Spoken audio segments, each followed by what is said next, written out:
Арам нерсени кылайын дегенде Алланы эстертип таштап койсо, ушул зикирдин эң абзели.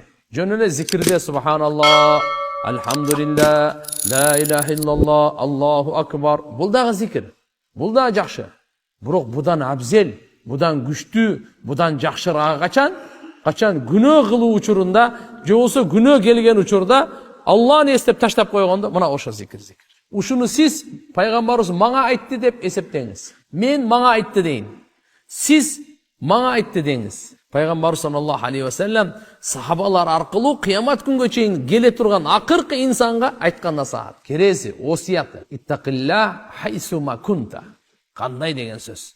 Каерде гана болбо дейт. Бай болуп кетесиңби, кембагалсыңбы? Бийсиңби, мансаптасыңбы? Ооруп атасыңбы, көчөдөсүңбү, үйдөсүңбү, базардасыңбы? Каерде гана болбо, Алладан корк, арамдан сактан.